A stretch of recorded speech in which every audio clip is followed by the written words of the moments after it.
हे इडलीचं पीठ मस्त असं फुगलेलं आहे. थंडीचे दिवस असून सुद्धा छान अशी त्याला जाळी पडणार आहे, तुम्ही बघू शकताय. त्याच्याकरता आता आपल्याला चटणी बनवायची. आपण इडली लावून घेणार आहोत. इडली पात्रामध्ये मी ती ठेवतेय. आता तुमच्याकडे नारळ असेल तर चटणी बनवता येईल, नसेल तरीही या प्रकारची चटणी आपल्याला इडली करता बनवायची आहे. तर जेवढी चणा डाळ आहे तेवढीच उडीद डाळ आपण घेतलेली आहे. ह्या सुक्या मिरच्या तुमच्या आवडीप्रमाणे तुम्ही घ्यायच्या आहेत. या काश्मीरी मिरच्या आहेत, फक्त रंगाच्या आहेत, त्यामुळे ते जास्त दिसत आहेत तुम्हाला. आणि हे आता आपण मिठावर भाजणार आहोत. करायला अतिशय सोपी आणि रुचकर असलेली ही चटणी आहे. कर्नाटकातले बरेचसे लोक याप्रमाणे करतात, तुम्हालाही ती आवडेल.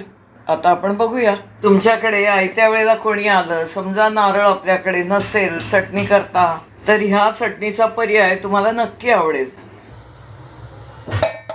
आपण बघतोय की मी इडली पात्रामध्ये ठेवलेली आहे आणि तोपर्यंत आपल्याला ही सुंदर अशी चटणी बनवून घ्यायची आहे. कोणताही पदार्थ भाजायचा असेल तर मी मिठाचा वापर करते, तेलाचा शक्यतो नाही.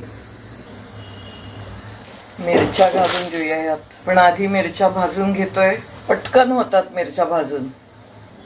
मिरच्या जेव्हा सादळलेल्या असतात तेव्हा या प्रकाराने भाजल्या जातात. मसाले वगैरे अनेक गोष्टी मी ऑइल फ्री बनवत असते, त्याप्रमाणे ही चटणी सुद्धा बनवते. ह्या आपण गार करत ठेवूया. आता चणा डाळ ही पण चांगली परतून घ्यायची आहे आपल्याला खमंग होईपर्यंत. जिरं हिंग असं काही यामध्ये आपल्याला घालायचं नाहीये. खमंग अशी डाळ आपली भाजून झालेली आहे. उडीद डाळ आता भाजून घेऊया, ती पण मिठावरच. ती पण छान खमंग अशी भाजली गेली. निवाला ठेवायची आणि सगळं मिळून मिक्सर मधून काढायची. डाळी तर आपल्या खमंग अशा भाजून झालेल्या आहेत, त्याचबरोबर सुक्या मिरच्याही. परतण्याकरता जे आपण मीठ घातलं होतं ते चाळून घेतलेलं आहे. आता जेवढं आवश्यक आहे तेवढं आपल्याला घालायचं आहे. आपण बघू शकतोय इडली आता तयार आहे, सुंदर अशी फुगलेली आहे. तोपर्यंत आपली ही कोरडी चटणी तयार होते. सुरुवातीला आपण सुक्या मिरच्या मिक्सर मधून काढूया. उडदाची डाळ गार झालेली आहे, ती आता मिक्सर मधून काढूया. थोडीशी रफ असलेली चटणीच ही छान लागते, खूप बारीक होऊ द्यायची नाहीये. चणा डाळ आता मिक्सर मधून बारीक करून घेऊया. हे सगळं आता आपण एकत्र करून घ्यायचं आणि पुन्हा एकदा मिक्सर मधून नीट सारखं असं करून घ्यायचंय.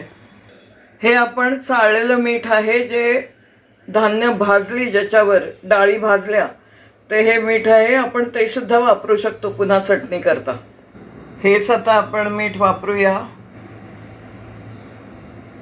ही आपण मिरचीची बारीक पूड केलेली होती, ती मी थोडी वगळलेली आहे. ही आपली कोरडी चटणी आता तयार आहे. तुमच्याकडे मिरच्या नसतील तर लाल तिखट घातलं तरी सुद्धा चालेल. यामध्ये आपल्याला आता चटणी घालून द्यायची आहे आणि त्यावर गोड तेल. आपली सुकी चटणी आणि इडली तयार आहे. पुन्हा भेटूया अशाच एखाद्या छान व्हिडिओसह. धन्यवाद.